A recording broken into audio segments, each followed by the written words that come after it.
I could only remember their faces as they stared at me, standing there in the window, completely naked, right in the middle of their living room.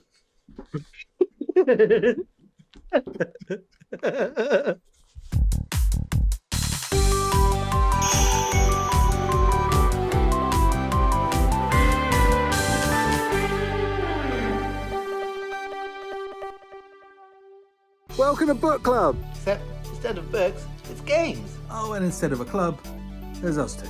But the rest of the idea is 100% the same. As every fortnight, we play one game solidly. Then come here to talk about it. And we want you to do the same. All the games are retro. Most of them are SEGA. Some of them we've never played. Or, we've just forgotten we've played them. Because we're old. Because we're old! Because we're old. Because we're old.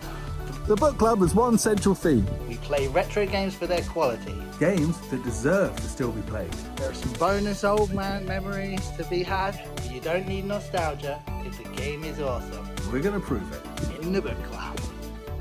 Hello and welcome to Book Club, the Christmas episode. Ho ho hello. Hello ho ho ho.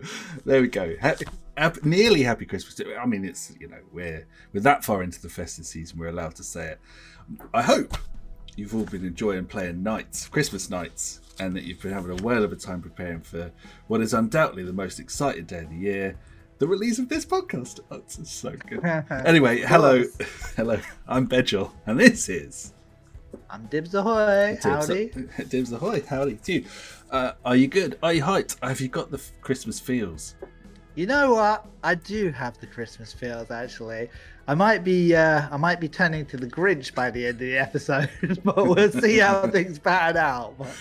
I'd say this, obviously, both got kids, and so Christmas can be a pretty wild ride of emotions between those nostalgic moments of, oh, it's so wonderful, we get to reawaken the Christmas spirit because of the joy in our children's hearts, versus, God, I hate everything, because they're just so, Oh, man, awful. Yeah. Hello, kids. By the way, if you're watching this, you're lovely. I love you all.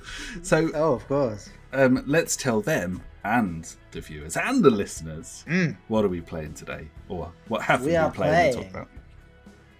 We are playing the Christmas-themed sequel to James Bond Underwater Agent, but this one is Codename Robocod. So this is the bad boy right here. Nice. With a very, very, what I would describe as optimistic review score from Meme Machines. Yes. Who are my trusted source. However, I would have to disagree with the 95% that they gave to that particular one. Read that out for the record. What did they say about James Bond 2? Do we right trust here, it?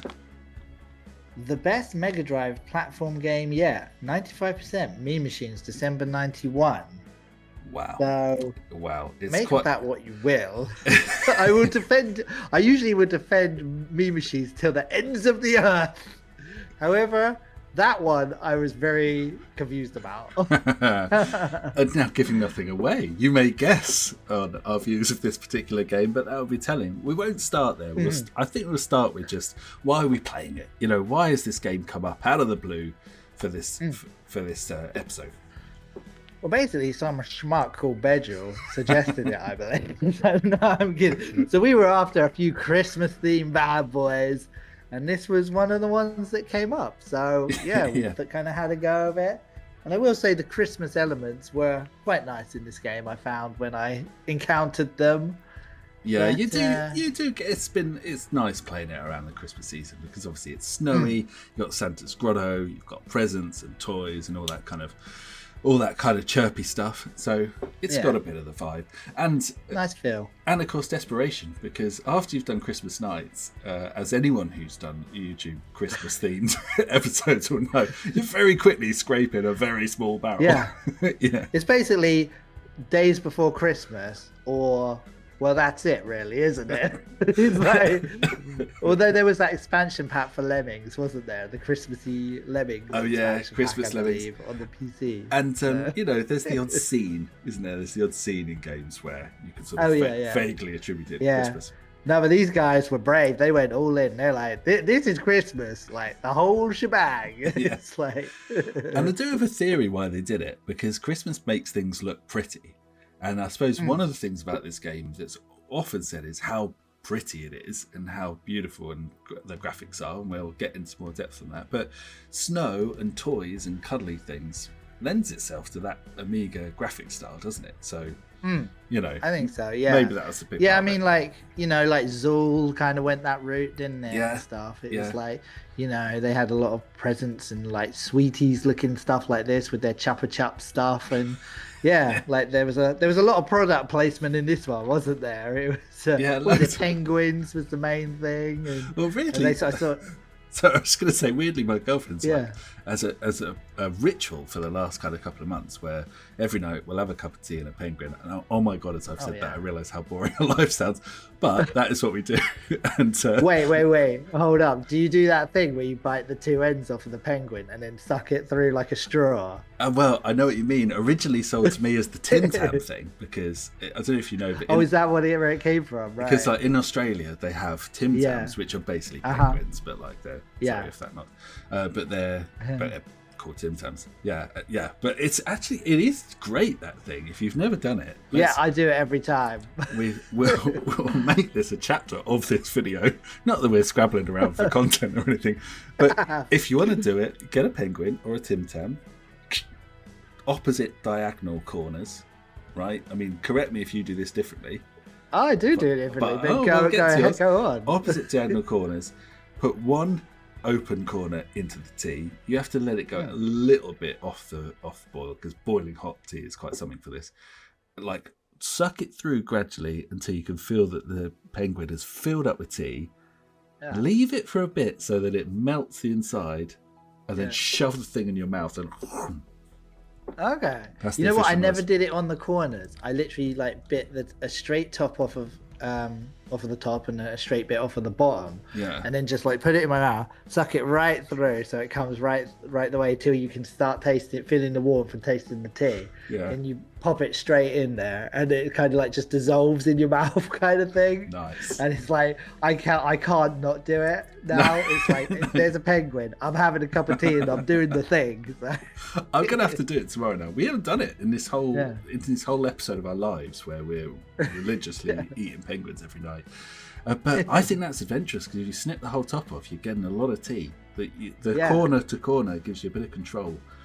You know what? I'm going to have to do that now, because I've never seen that method before. So I will be trying it the next time. Give it a go. And I'd just like to put in a formal request for the Guinness World Record for earliest tangent in a YouTube video ever, because that one's quite a chunky one. Let's go back to the game. But the penguin product placement was something, and what it was really telling of is, I think where we'll start, is that sense of humour. So it's talked a lot about this game, is it has got this particular, let's call it British sense of humour. I think it's like Western games generally in this era had it.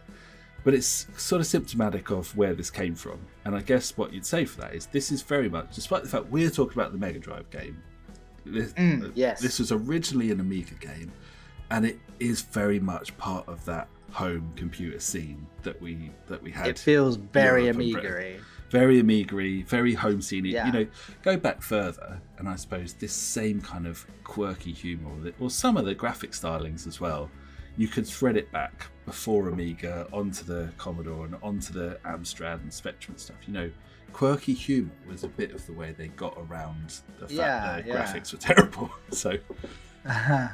So, you know, it came from there, right? And I think you can tell. It's a very different playing game, right? I mean, you were saying it's definitely got that Western feel about it. I mean, like we were saying just beforehand, like this is quite different because of it's the first non-Japanese game that we've actually covered on the book club, isn't it? So we're not going to be struggling through pronunciations of different names and stuff for once. Japan, but, you can rest easy. Your name's safe for another week. We're not going to like offend anyone this time round or something with our hideous pronunciation. But yes, no, it's but it's not. It's just got such a different feel to it, hasn't it? Of than the other stuff we've been playing, like for better or worse. It's definitely a different feel. And I mean, there's a few big reasons for that. I mean, this was definitely not the first thing to make the transition from Amiga or Atari ST or that side of things onto the Mega Drive. I mean, it was one of many, partly because they shared that chipset, right? So that Motorola 68000 was in. It's in the Amiga, it's in the ST, it's in the Mega Drive. I swear it's in loads of stuff, but they're the three that I know it's in. Yeah. Yeah, no, it was a very common kind of chip, I think, and that kind of like helped with like a lot of stuff, like the familiarity of people being able to use it like for various different things. So yeah, I remember reading reading a review of an interview about Granada. So you remember I did that Ranger X video, and the devs for that talk about Granada, saying how much they loved the Mega Drive because it was so easy to come across and like make their games in it because they knew that chipset. So it's a big deal, and I think it's like 182 games made the switch either from Amiga to Mega Drive or the other way around. So shared titles between the two. I mean, quite a few. Yeah, they were big names. Things that I think of as Mega Drive games. So Speedball 2, I remember first playing at your house on Mega Drive, and I didn't have any concept that was on the Amiga. Like Megalomania, Lotus Turbo Challenge, which I think was Lotus Turbo Challenge 2 on the Amiga, and just Lotus Turbo Challenge on the Mega Drive, I think. Chaos Engine, which I can't say I know, but I know it's a big game. I do know it, but I've not played it. Yeah, I think there was a couple of them, wasn't there? And Chuck Rock, which I do remember, because that got a cover, didn't it? I can't remember if it's CBG or Mean Machines, but I think he got himself a cover. So yeah, that felt like quite a significant game at the time. I think it was definitely well known. And we were sort of pontificating before. A lot of these titles seem to get, I don't know if they got a bit of a softer press when they came out, or a bit more coverage. Maybe it was just that everything got a lot of coverage, but these titles really stood out. And I do have a theory, which was that obviously a lot of the people we looked up to that were on Mean Machines and CVG at the time, they had spent the last 5 or 10 years reviewing this scene. You know, a lot of the CVG content was obviously home computing, and a lot of these developers, Bitmap Brothers, Sensible Software, who are the others? I mean, Core in the sort of later part of that era and stuff. You know, that was a lot of the content at CVG. They probably had a bit of a soft spot for it. And, you know, we'll talk about how they've reviewed this game later, but I do think they had a soft spot for it, because some of these titles were okay, but they got some pretty racy reviews. You know what? Like, after playing this game, I'd be quite interested to go back and play a few of the other games. Like, you know, like Chuck Rock, I kind of think of it as like a big significant game with a like strong character. And it's like it's similar to how I felt about James Pond prior to playing this game. And I wonder if I would now feel slightly differently about it. I have a horrible feeling we're undermining your childhood by doing it. I know, but that's the thing. That's the strange thing, because of like with James Pond, I felt like I kind of was a little surprised after playing the game, because I kind of thought it was better than it was based off of my youth. It was like I kind of was playing it and I was thinking like, I thought I liked this game. You know what I mean? And we will have to disentangle, we'll have to disentangle what is modernized playing old games and stuff. But I don't look. I'll just jump ahead to it. But I don't think that's the way we work, because we're so still into retro games. But totally, yeah. But I think just up against some of the stuff we've been playing recently, it's like, you know what I mean? But I mean, up against the titles at the time. So let's just go for a sec to the fact that this got 95% and that rave review for Mean Machines. It didn't get universally rave reviews, but it did review pretty strongly. It didn't. You know, across a few of the EMAP ones, it seems to have reviewed particularly well. Like, do you remember Megatech was kind of one of the.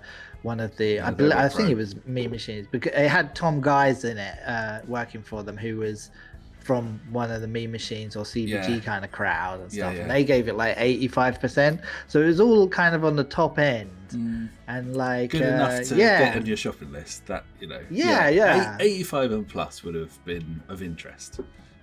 Yeah, of course, yeah. But I mean, but this was this point about how it compared to others. So I mean, just that's a pretty rave score. And if you think what else was out at the time, so you had not all platformers. We had like Toki or Tokai, or we don't have no idea how to pronounce that. Okie, I've yeah, never I don't have. know. Yeah. You had Toe Jam and Earls. I mean, not really a platform per se, but you know, sort of gives you an idea of the quality of games. If I wrote down a couple of others, let me just have a look. Oh, you have Mario 3 had been out, NES, but like not Mega Drive. But I mean, that's how good things have got. Sonic was out. Quackshot, Mickey.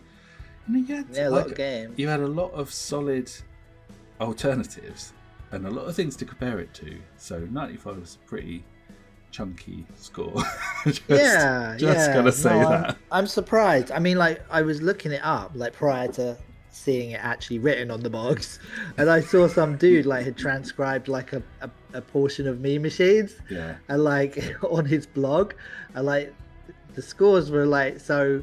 Well, they kind of came across as so crazy. I was thinking, this dude is just making this stuff up. This ain't right. There's no way. Like, I think one of the categories, the playability was like 97% or something. I was thinking, well, this ain't from Meme Machines. This is not like. And so I moved on, and then it's like, no, there it is on the box. So it's like what they gave it. Yeah, 95. no, we've read the reviews back. So it was Rad and Jazz did the like comments and write up for it, and. Rad saying who are legends. I know, and it made me smile. It made me smile though, because some of the things we said were like the exact opposite. I think he said definitely takes a few steers from Mario and Sonic, which is true. I think developer Chris Sorrell mentions that himself in interviews and stuff, and he's quite open about it. But keeps the good bits and brings across none of the annoying bits. There's a line that particularly stuck out. So look. We're going a little bit into the views of the game, which we'll return to because I think it warrants unpacking a bit more about gameplay. But let's spend a few moments just talk about the background of the game, because actually there's a few like really interesting nuggets of history that surround this game, because the fact that it's very much born of the home computing scene and that style, and it's from over here is interesting in itself, because at that point in the Mega Drive's life, you had those other platformers, but you didn't have Western developed platformers. You didn't have Western developed games full stop really at that point. And I think so this was made by this guy, the original anyway, Chris Sorrell from Festive, who was sort of part of or like published by Millennium Interactive, or I think that's the name, Millennium something anyway. And they made a few games of this home computing ilk, let's say, but their original James Pond Underwater Agent, it wasn't a stellar game, but it got enough attention, I think, to attract some of the bigger names to the company. And then Electronic Arts got involved, wanting to have that's this right. Mega They Drive drew port, the attention of EA, didn't it? But it was it was a very interesting kind of thing. But the feel of that whole Amiga scene kind of really spills over, doesn't it, into the game? I find it's definitely got that whole feel, like the whole even the look of it, like with the gradients of the graphics and stuff like that is, and you kind of wonder like about the Mega Drive's limited color palette, how they kind of decided what they were going to concentrate on, because compared to some of the other versions, like when it eventually came out on the Super Nintendo, it came out like on the SNES in like 1993, so it was a good couple of years later. Quite a lot later. But it looked very similar, but like they would kind of put a colored gradient kind of thing in the background, just instead of where the Mega Drive would have like a black kind of screen or something like that. So it wasn't a massive departure, but well, I think similarities and differences probably explained a bit by the specific developers who worked on it. So I think this Chris Sorrell, who created the original game and did the primary artwork for it, so he's primarily an artist, but then went into programming. He also did or worked on the graphics for the Mega Drive version, and so you can see that the look and feel of things came across. But he didn't do the programming. I think that was a guy called Simeon Pashley. And so I think he supported him, but primarily Chris Sorrell did the Amiga version of James Bond 2. And then this guy and I think because he started out as a Commodore 64 developer, didn't he? He learned his trade on the Commodore 64, and he learned assembly, and they kind of like put him through his paces before letting him loose on some of these bigger games and stuff when they for Millennium. So he kind of had to earn his stripes, so to say. And it's interesting as well that I suppose James Pond was the thing that earned him his stripes and then enabled him to go on and make this other one, because James Pond's got a lot more limited game than this, both graphically and ideas wise and playability. You know, I think review scores were kind of in the 70s rather than whatever this one got, but they obviously have it right here too. Still looking chippy. This is obviously the Mega Drive version, but which you were showing. I was just pointing out earlier. Yeah, go on. The girl looks very much like Taylor Swift, even though she wasn't born. I think you pointed out. But anyway, more side boob than I've ever seen on either a Taylor Swift photo or a front of a computer game. You know what's weird is I've never noticed that before. I've only ever noticed James Pond's fishy face. So it shows you where my priorities lie, isn't it? But yeah, I think the other bit was Electronic Arts then got involved and they set a deadline for the Mega Drive release, which they published. I don't think they didn't publish the home computer releases thing. And they set a deadline of a month earlier than the Amiga release. So Chris Sorrell talks about how he got this extra time to then finesse the Amiga one.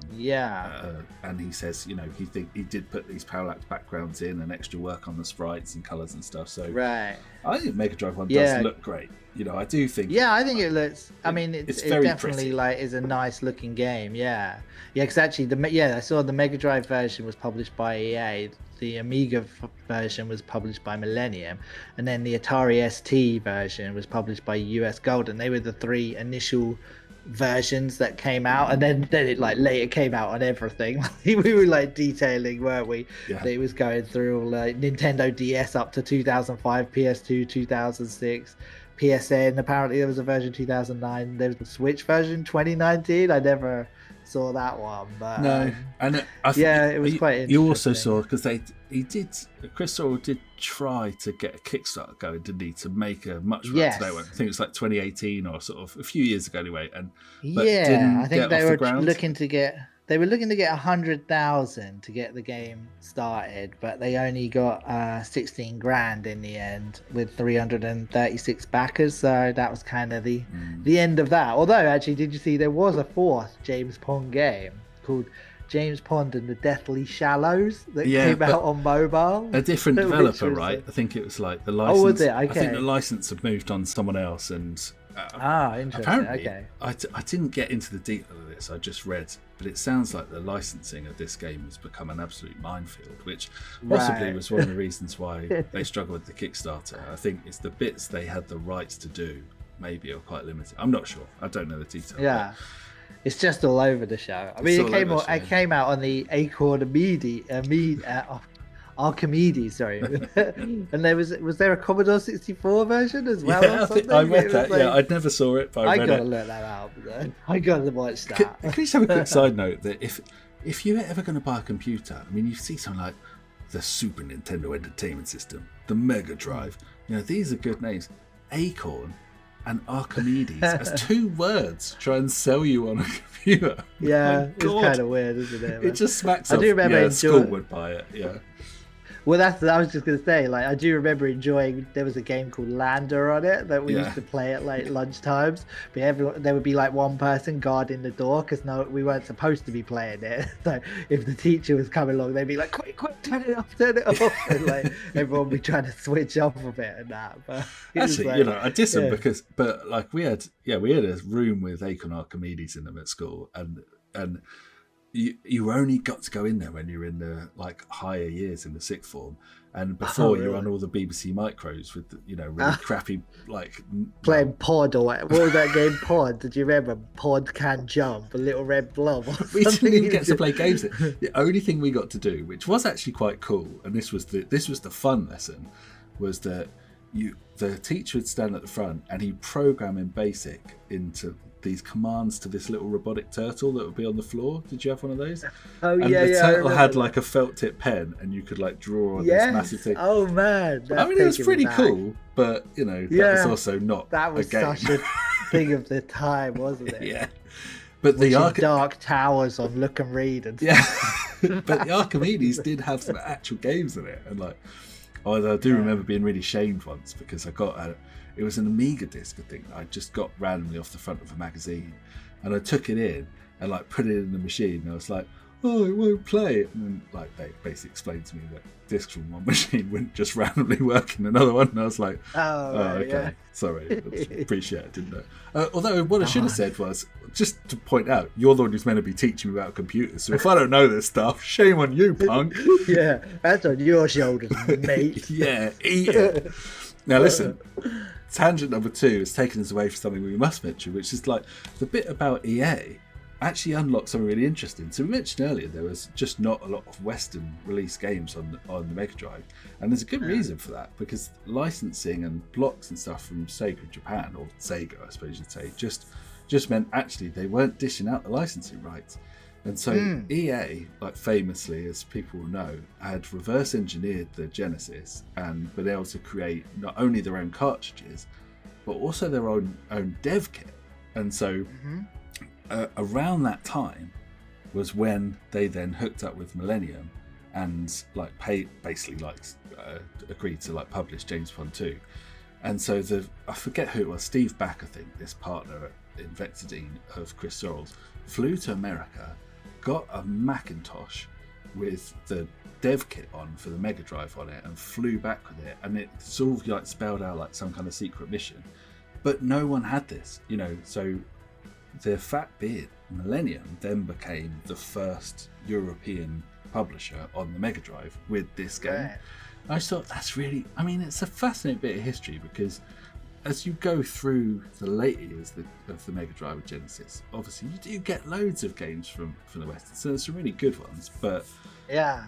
actually when you look at the titles, it was all Japan before this. And Yeah, that's interesting. It's interesting, like, because obviously the way EA kind of turned out, like, I know, like, in the Mega Drive days, they're a lot more respected, aren't they? But yeah, it's interesting to kind of know what was going on behind the scenes. They were kind of actually, like, winding Sega up, really.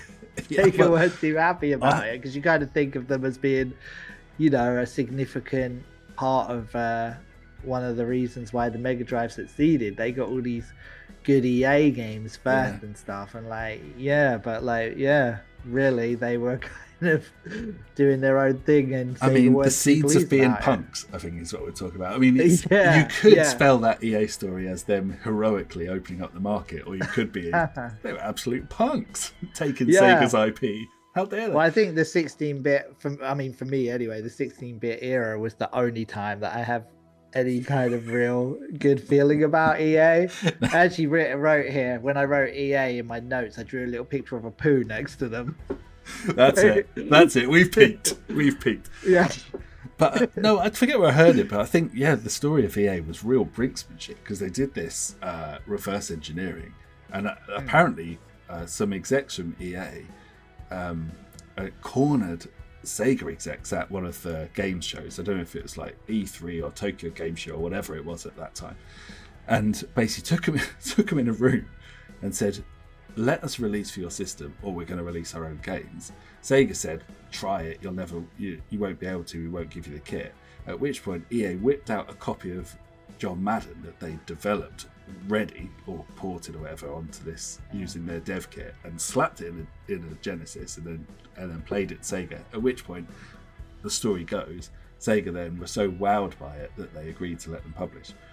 This, pinches of salt all over this story, but that's what I've heard. So, and like you say, in normal circumstances, socking it to the man, you would be kind of all over that.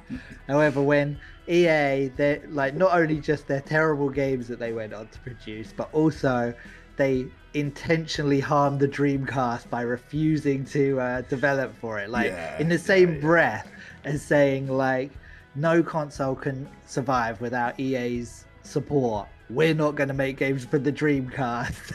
It's like, it's hard to kind of look on them with any kind of favor. But I mean, like, while that is true, and I think people will look on that as a real harmful and negative thing.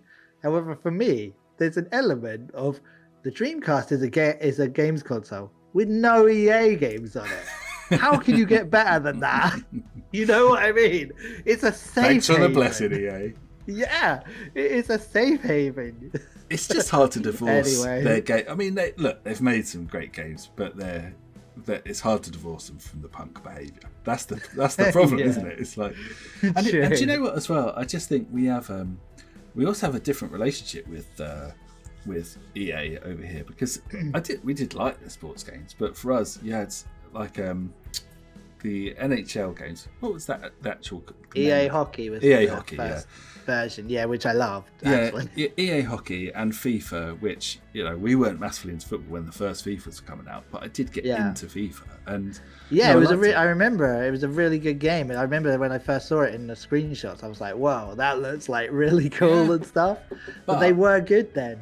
We weren't into we as a country, but us particularly, weren't into Madden or the American football games, and wouldn't really say we were into the ice hockey games, although it was a really good game, so we did play it. And I think, but it was a big scene in America, the sports games on the Mega Drive or Genesis, because I was listening to football. I was listening to that interview. It was like a Shiro interview with Sega Lord X, and he was really saying that one of your big mistakes on the Saturn was how poor your support, or your Sega support for sports games was. And you do think, that's true actually. The Mega Drive really had a lot of sports titles, and has often carried consoles, like being I first got into PlayStation at all because of ISS and then Pro Evo and stuff, and having good sports titles will carry a lot of non-gamers or soft games and stuff onto a console. And so it is true, and EA did do that for the Mega Drive in large part. They did, they gave the it loss a whole of them wing. And the loss of them for the Dreamcast was like, I think Sega did like put 2K Sports together, didn't they, to try and address that, and they were doing like hockey games and all that stuff, but just ultimately didn't quite cut it the same. No, I mean, but the brand recognition for the sports level. But Sega made some great sports games. I mean, so the Saturn Worldwide Soccers and then Virtua Tennis series and stuff. They made some great sports games. Amazing. Yeah. Well, there's tangent number 3 for you. So we've gone from the development. We'll talk a little bit about the devs behind it. So Chris Sorrell was the main guy behind James Pond and then James Pond 2. And then I don't think he was that. I think he was involved in James Pond 3, but it was really. He then went on to make Medieval on the PlayStation, if you know that one. Like another very British humour game. So he obviously kept that going with him. And his partner in this, Steve Back, he made loads of games actually. Not, I think he made them into the 2000s stuff, but again, like another very British developer. I think you mentioned it before, either before we started or in the vid, which was like he made that Spitting Image game. And I mean, I don't think you get more British than Spitting Image, the video game. Yeah, that's true. But the other notable name from this was Rich Joseph. So he did the music. Yeah. So he was. He had quite a catalogue of work, didn't he? So, I mean, we, like the standout really in James Pond was the Robocop theme, style theme that he did, wasn't it? Well, I mean, I'm humming it in my head now, but I don't think I should dare it. I mean, you can give it a shot if you want. Oh no, I'm not gonna. No, I'm good. Thanks for the invitation. but it wasn't the actual Robocop tune. It was like a similar thing, wasn't it? It was a very strong nod to it, but it was it was pretty good. But he did a lot of stuff. So he started out on the Commodore 64 and he kind of worked all the way through. And some of the standout kind of things he did was the sound for Barbarian, the very with the game with the very famous cover and the decapitations and all that stuff. He did the second one as well. All 3 James Pond games, Megalomania, Rise of the Robots you were mentioning earlier. Yeah, Rise of the Robots with or without Brian May. Never quite sure whether he was on it. I think he was in the mix somewhere apparently. So, isn't it something like he did a soundtrack for it? He didn't even do like an album for it or something, but it never came out. And in the end, he maybe used like a few licks from the guitar. I don't know. But anyway, yes, Rich Joseph did the actual game music, which whatever Brian May's involvement was. Yeah, but he did Speedball 2, which we were mentioning earlier. Yeah. So he worked right up until the last game he was credited for that I could find was Oblivion in 2006, and sadly he passed away in 2007. So I think that was his last game. But if you read through the list of what he worked on, he did a ton of stuff. It was huge. I mean, we mentioned a bunch of games in relate sort of trying to articulate the the British or the European scene, that home computer scene, and pretty much all of them like had him on, or well, there were a couple of other names, but like a lot of the ones I mentioned or looked up just coincidentally like had him on them. And yeah, it was huge. You'll know a lot of his tunes, a lot of his work, even if you don't, remember the games all that well, because they did stick around. I also noticed on James Bond 2, you had Rob Hubbard. So Rob Hubbard was like, I didn't do the music on James Bond 2, but he did then go on and do the music and sound for loads and loads of other games, like franchises I don't particularly know. Hang on, let me just have a look. I didn't write them down.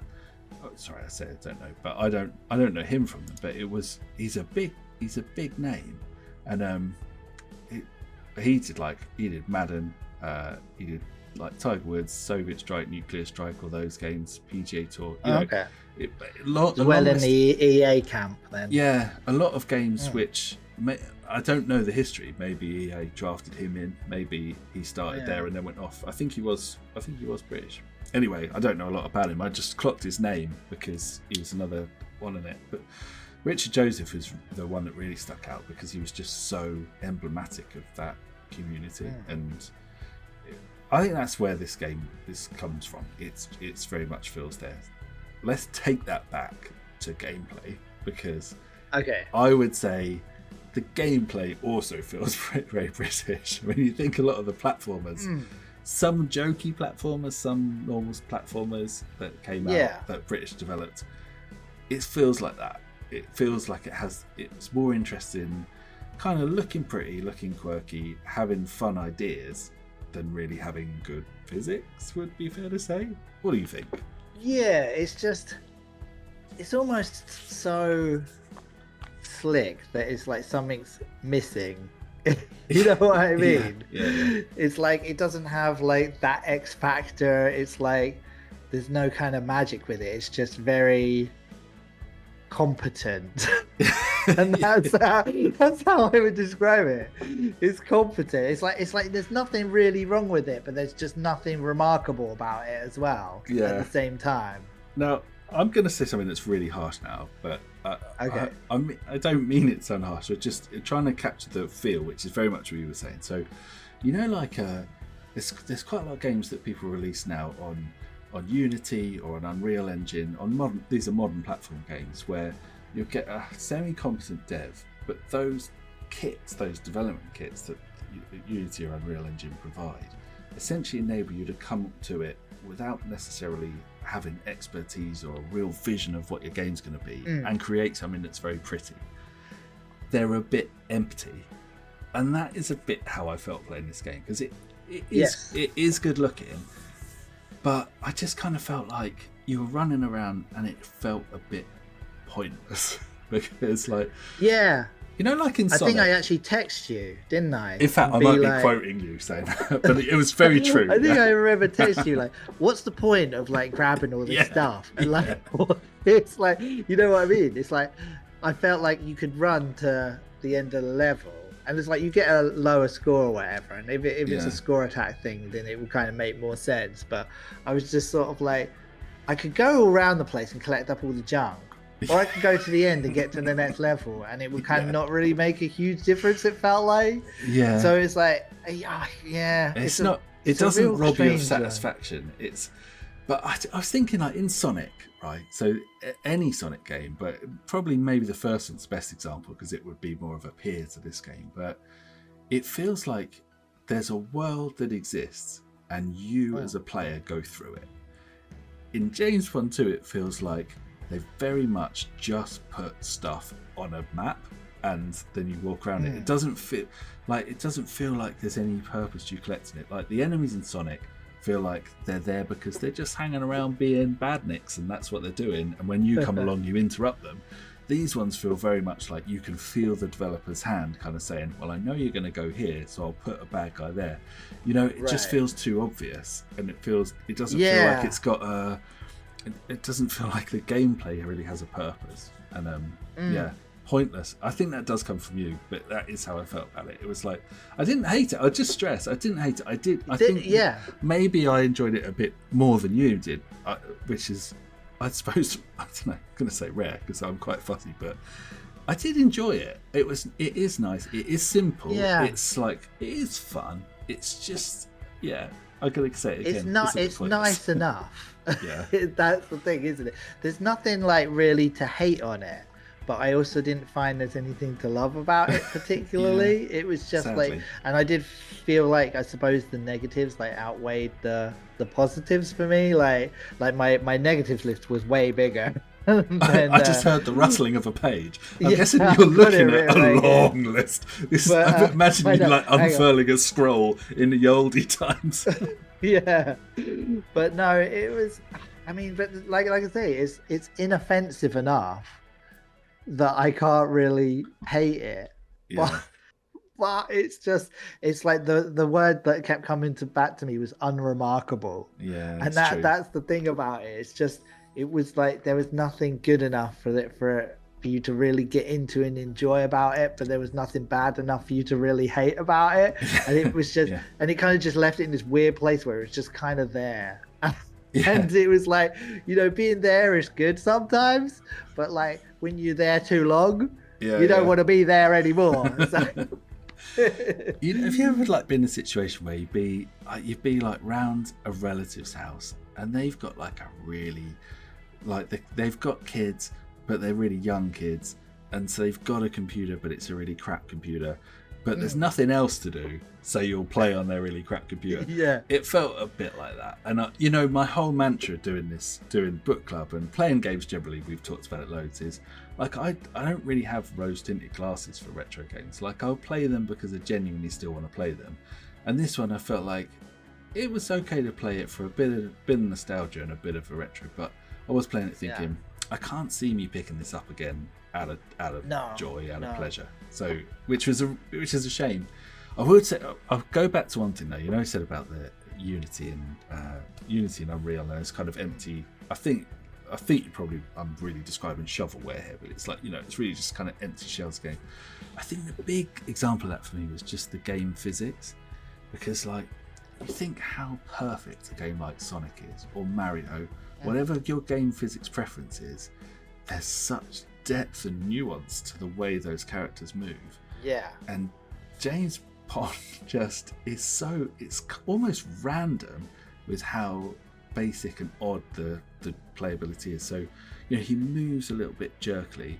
When you jump, there isn't a real natural kind of physics to the way the arc of his jump goes. He seems he almost seems to jump and then get more of a jump and then crash to the floor, and it's like it changes. You jump and then it can change the speed. It can go suddenly faster, or suddenly slower. And it's like, you know what, I did see people say that they found it quite challenging, but I didn't really find it challenging at all. The only thing I found challenging was like the end boss, really, and that was like, I put that on my good points. I think I said the end boss actually has the slightest hint of a challenge about it, and that was actually because such a Dibs thing as to well. I couldn't really. It was really hit and miss with when you're hitting him. Like I couldn't tell. Like sometimes I would go to hit him, and I felt like I would be hitting him right, and I would take a hit. And it was like, but it didn't feel any different to the times when I hit him, and then I didn't take a hit, and it was just anyway. It was. It's true. It was just kind of all over the place. But it's a thoughtfulness that goes into really polished. People describe this as really polished. It's really polished graphically. It does look pretty, but the physics are not polished. The physics are kind of unfinished and basic. And it's really very peculiar. It's a great example thing it's one of the fairly early bosses. That big car, I think it is, remember, like you do the car level and then you face a big car, I think it is. Massive sprite, quite impressive big sprite. And what would happen on Sonic is, if you imagine like hitting Robotnik, you bounce off a bit, and then you can kind of use the bounce to like get away, and you can, there's a kind of a rhythm and a balance to it. In this game, and there is a bounce away that you do as well. But sometimes, like you said, you'd take a hit, and then sometimes you wouldn't bounce, and you'd kind of like they would, he'd vibrate, and then before you could get away, the enemy would like come back into danger, and you'd get hurt. And you'd be like, this shouldn't happen. This is like the type of thing you should play test and finesse and get better. Get right, yeah. But anyway, I just realised I completely abandoned my original point of talking about the jumping and the challenge. And like, so as you get towards the end of the game, the only point where I felt like there was some challenge coming into the levels was you were like kind of negotiating these particular platforms, and it was that changing speed element that made it hard. And I would suddenly, like, you know, you'd be kind of jumping for a particular platform. So you'd try and nudge yourself forward, and then suddenly it would go way quicker than you thought. And that's when you fell off. And it was kind of like, it was almost, it felt like the broken parts of it were the thing that was tripping you up. And then that just kind of feels annoying. You know what I mean? And I didn't even get that mad at the game. I mean, I was sighing my way through it most of the time, and it's like I just didn't even have the energy to kind of get upset with it. I feel like you're giving the classic parent, not angry but disappointed. It was kind of like that's as harsh as you can get. That is a parent to their naughty 5-year-old review. But then I don't want to be like I'm really down on it particularly either, because like I said before, it's not offensive enough to be like to have a real problem with. It's a very strange game. I found it quite peculiar. I'll just go back to the thing. If there were some games which are so bad and annoying you actually don't want to play them because they're just frustrating and horrible. This is a game where I would choose to play something else. But if this was the only game and I was around someone's house, I would play it and I would be okay with it. You chuck it on. You know, it's just I gotta go back to the physics as well on something which is it's such a missed opportunity as well. So because it was praised at the time for some of its ideas, and it does have some other ideas. So as well as running along, there are 3 key things to call it. You can get a car and you can rev about the levels in a car, which is like a nice sprite. Again, it looks very pretty. You can bomb about in a bath, like random move. And then obviously you've got his signature move, which is you've got the robo suit on, like the Robocod suit on, and you can do the incredible extending fish thing. So you can, like, your sprite is yay big, and then you can extend a height essentially infinitely, and some of the stages are huge, and you can just keep going and just go through the stage. But all 3 of those are missed opportunities because the car just doesn't feel that different to the James Bond. It just feels like it's faster. It doesn't offer anything that fun. You can kind of mow people down. It's like a little bit satisfying for a while. But again, the game physics is so kind of basic. There's no like fun to it. Yeah. The bath. And later on, you get a. Go on. I was just gonna say, and later on, you get a plane as well. Oh and yeah, you kind of just like bop on the heads of it, and it's like it's very strange the way it handles. Like I think you have to tap like the button to make it go up, but then you press down, I think, to make it go down. What's that game? It feels like very Flappy strange. Bird? Is it a bit like that? Yeah, sort of like it. It does kind of feel a little like that. Actually, that's a good comparison. But it's just, I don't know. In fact, it just didn't feel good. That's funny because something like Flappy Bird, or those like more modern games where they kind of almost have a bit nasty physics on purpose to kind of, the game is simple, but it's a bit of a nightmare to control. Like, you know, Super Meat Boy, I mentioned that to you when we were playing this actually. Super Meat Boy, actually, when you jump, it kind of moves very similarly to James Bond, weirdly. Yeah, I can see that. Because you can jump and then speed up, do you know what I mean? Like, yeah, I do. But in that game, it's then complemented by the fact you can bounce off walls and you can do all these extra little tricks and stuff, which kind of make it fun that the physics are so weird. It's just high speed, die a lot action, isn't it? Like that kind of mega death sort of angle. James Bond 2 isn't meant to be like that, but the physics are just as raw. So, but the bath and the car missed opportunities, but the big one is that robo suit, because I did read a review saying exactly how I felt, which is they could have made that so fun.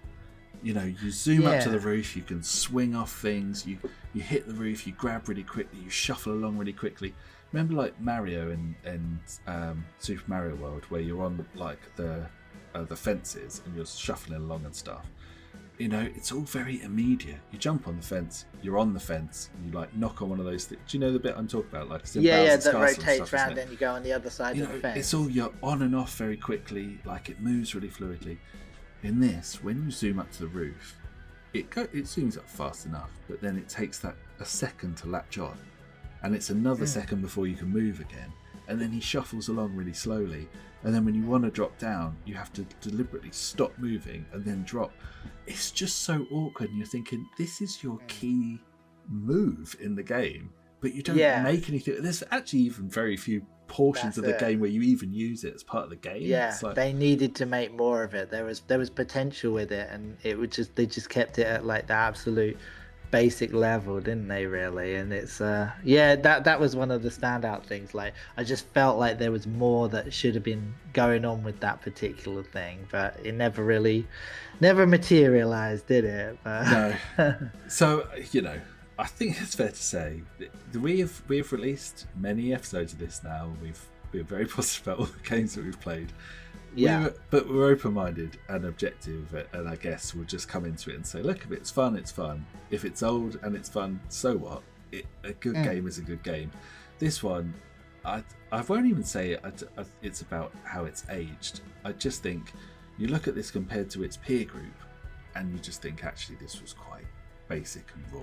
Right? Do you agree with that? Yeah, definitely. I mean, that's exactly how I felt. And like I was saying earlier, like, I was really surprised because in my head, there was a lot of mascot games around, but I thought this was one of the strong ones. And I don't know if it was that Meme Machine score or something that kind of influenced me. Or you screwed us. But like, I was like, oh, James Bond 2, yep, that's a good one. And like, and then we started playing it, and it was like, not really, but I mean, like like we were saying, though, we kind of picked it on the Christmas theme, didn't we? Which is the thing that was one of the strengths, I suppose, and actually one of the positive things in it was when I kind of started forgetting a little bit of the gameplay, no offense to it, and started focusing on a bit of the atmosphere. So later on, you do get to some more Christmassy feeling parts of it and stages.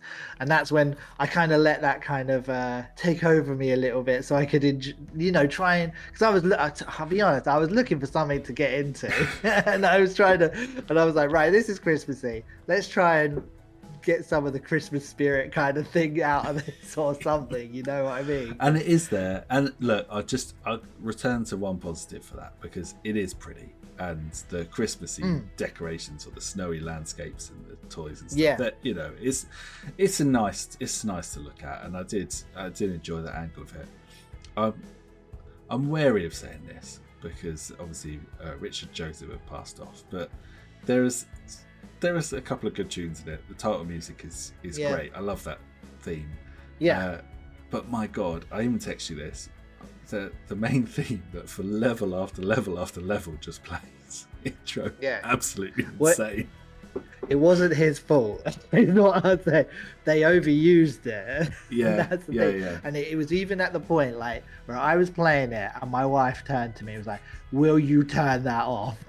It's like she just couldn't hear it anymore because it was just endless. This one kind of track or something. I would believe that as well. It's like that Rich Joseph has released so many good tunes, worked on so many stuff, but it feels like a development timescale thing. It feels like, okay, he's handed in some tunes. Have we got time to go back for some more? No, we'll just use it again, whatever. And it's just, because at first it's great, and actually you read the reviews in Meme Machines and they really praise it, and they say it's like so jaunty and stuff, and it's like, it is for a level, and then you really need something else.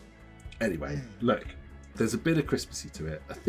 I think some other reviewers, I'm not angry, I'm just disappointed. But if you would, if you could go back and try again and like fix it, there's sort of the bones of something good there. But it feels like, if you had a Christian Whitehead come along and have a crack at it, it feels like he would sort it out. There's something you could do with what they had there, and that's almost why the disappointed anger feels right. That's it. You're kind of waiting for the good part to come along, and it never comes along. It's like, and it's the whole way through. And then by the time you actually get to places where there is something a little bit different going on, it's already lost you. You're already gone. and you're like sighing and you don't want to be playing it anymore. It's like that level. There was a, I think you said it was like had a bit of a Metroidvania feel where you kind of had to do a little bit of a thing. It's but a bit like, of exploration, isn't it? Yeah. Yeah, it was more like Hemorrhoidpania than Metroidvania. Thought that earlier. Been working on that one, have you? Yeah. Yes, I wrote it earlier. And it was. It was. I tell you what, though, I did like that level. I think a little bit. I was so desperate for something else to happen that when it started getting a bit more exploration, I did enjoy that. And it was a little bit frustrating, sort of the back and forth. But then that's what that kind of like. Metroidvania games can be a bit annoying. I did quite enjoy it, and I did quite like finding the secret areas. It just some of them are so obvious, because the point to make is there are a lot of secret areas. There's loads of like little bits where you can jump in a something. I think it's like saucers and baths and random stuff that they've got, and you disappear off into a bonus stage, like you do in Mario, basically. And go down. It was very much feels like when you go in the cup in Castle of Illusion and stuff like that. That there's one bit that's you even mentioned because you're swimming, aren't you? It's just but there's loads of that. There's loads of false walls where you can disappear behind the scenery, and there's also invisible walls I encountered, but we were wondering if it was the way I was playing. Yeah, because I never actually. Metroidvania level we were just talking about, and I didn't come across it. You had to kind of go around the level in a particular way. Yeah. However, like with the trial and error, there was a point where I ended up at a point I didn't want to be at, and I was like, oh right, that way ends up like that. Right, I'm gonna go back, but then like I'm going down this corridor and I just stopped dead, and there's just an invisible wall right there, and I had it a couple of times on that stage, and I was just like, is this like glitching, or is this literally just the harshest way of forcing me back all the way around the level again? And it was like, the jury is out on it, because I need to pop this in my real Mega Drive and play it for real. Well, we'll do one and thing. See if it happens. The thing is, you're looking to have to play quite a lot of the games to get back there, but do it. Yeah, I ain't playing it, I'll be real. Now listen, I'm going to tee you up here and see if you can get the clue. I'm not going to give it to you, but if you did if you were Christian Whitehead or had his skills and you had the ability to go back, what would you do?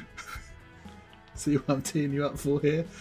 The game is broken. It needs to be fixed. You might go back and you don't know what I'm talking about here. Dude, finish it off.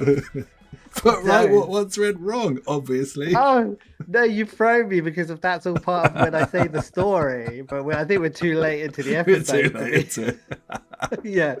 Well, good. But somebody does need to go put back and put right what was wrong. I feel with this game. So. Oh, that was slick. I enjoyed that.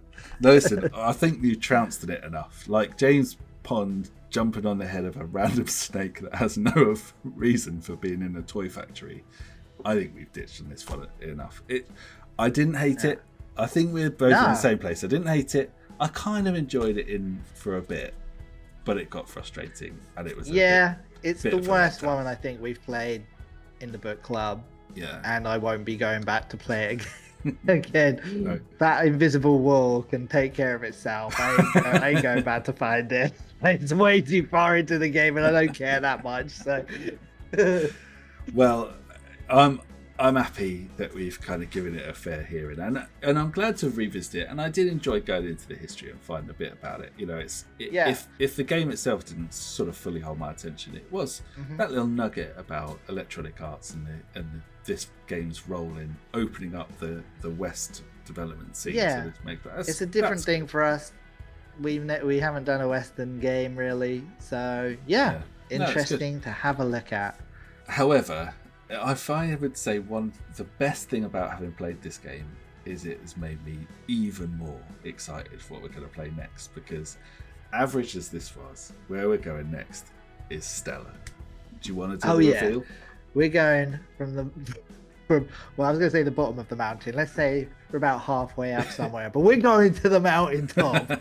So we're hitting the big time here with Streets of Rage, and this one's gonna be a big one. I'm hyped for it. So. I'm like super hyped for it now. We talked about it a little bit to feed into this, and we've got a good lineup coming up, which I'm going to stop at Streets of Rage, but we have talked about the next few games, and I'm very hyped because it's gonna be a good time. There's some real juggernaut titles in there, and obviously this one will come in the new year, and I think it'll be our first vid of the new year, so the way to start off 2025, and what a way to start. We alluded to it a little bit when we were doing the Sonic video, and we were talking a little bit about some of the themes, but obviously massively different games, and I'm excited. I'm just excited to get into actually a very different franchise, a very different type of game from the ones we've played before as well. So, yeah, monster of a title, super hyped. Yeah, real big one. Yeah, I'm looking forward to it. It's gonna be great. Yeah. So, defo. Now look, we may feel and look sprightly, youthful, bounding with energy, but it's incredibly late. I need to go get some shut-eye and brace myself for getting into the rage. Yeah? Yeah. Well, then in that case, Merry Christmas, everyone. And with everything being said, well, this has been great. Ladies. Well, Merry Christmas.